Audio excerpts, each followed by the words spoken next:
This might sound brutal, but most men should not be having babies. And I want to talk to you about why you should wait before you decide to have your first kid, just like me. Now, you might be thinking, oh, Jav, what experience do you have to talk about kids and whatnot? But I did my research and I thought about this. It's something I've been thinking about for a long time because I've always thought to myself, why have kids? Why have babies? And if you don't have money, right? Because that's always been my mindset. If I haven't got cash to look after the kids, I don't want to have kids. I don't want to have kids. So when I see all these young guys just popping out kids left, right, and center, and they ain't got the money to look after them, I always think about what's the effect of that. And over the recent years, I've always looked into things like statistics on fatherless homes, single parent households, and how that affects children. And obviously, I don't have any kids. I've got brothers, I've got sisters. They're all older than me. So I've always been the youngest. But I've got nieces, nephews, and I've always thought about like, okay, thankfully, they've got their parents around them. But all the kids out there who don't have parents, they must be struggling. Like, they must be struggling. And I grew up, I know my dad. I was with my dad. I see him all the time. But I didn't live with him. And I'm sure that had an effect on me to some degree. I will never know. But I want to just run through some statistics that are kind of scary. So let's go through it because I had to get my phone out for this. So in 2020, this is in the UK, almost 50% of children were born to unmarried mothers, which that's not really a big deal. I'm not gonna cry about that. But here's where it gets a bit scary. 63% of youth suicides are from fatherless homes. Yeah.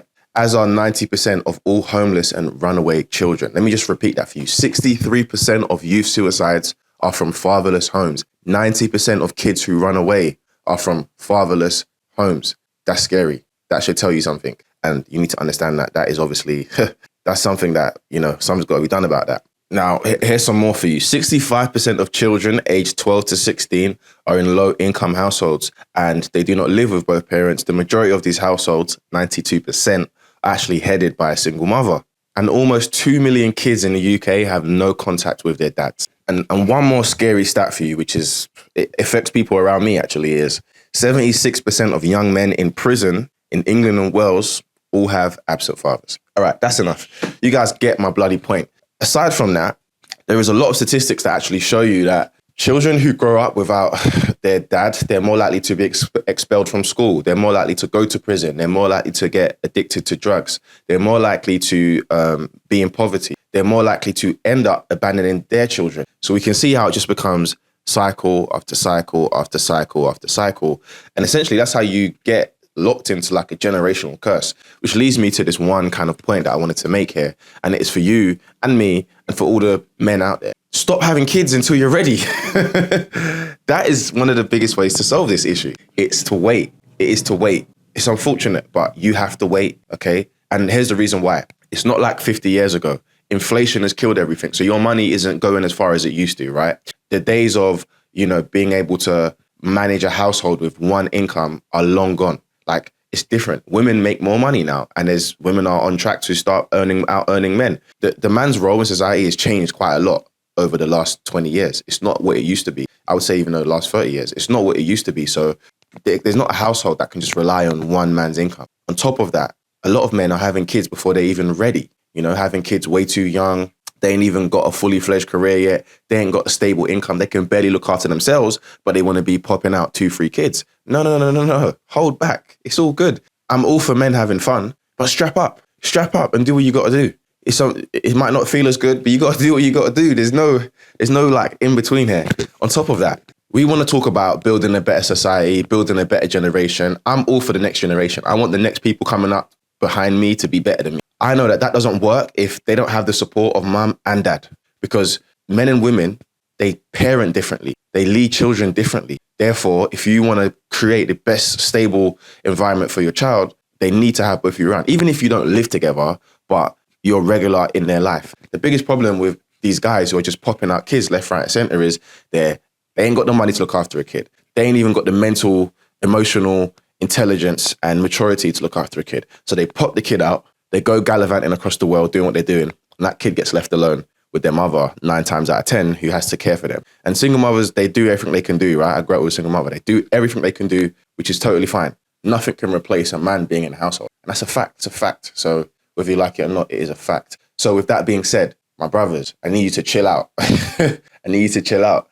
If it means you've got to wait a bit longer before you have your first child, it is what it is. You need to be financially stable. That's for me, that's the first thing. You need to be financially stable because you need to be able to provide a good life for your children, and your partner's not going to be able to work for a certain period of time. So you need to look after her as well. So financial stability is the number one thing before you even think about having a youth. Financial stability, number one thing. Next thing is, do you have something of your own? I'm not saying you have to own a house. You could be renting, but you're saving towards a house, whatever.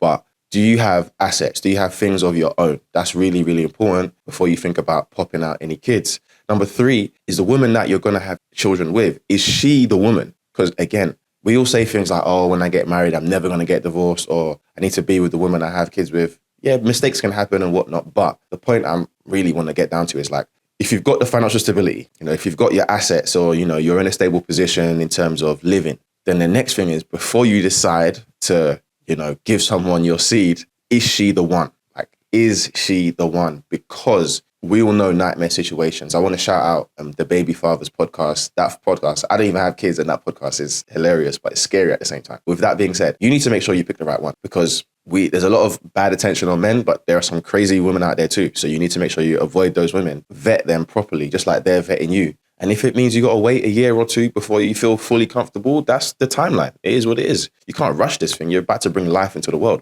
So make sure, on the flip side, that you actually are picking the woman of your dreams, the woman that okay, I could see myself being with you for the next 30, 40 years. Because if not, there's no point having kids with her. Like, you're only gonna cause that kid turmoil. Because I got not lucky, but I grew up in separation. So my mum and dad were basically separated when my mum got pregnant. So you know what they were doing, right? Which is cool. But I never saw them separate. So you hear a lot about how divorces and breakups can really affect the kids.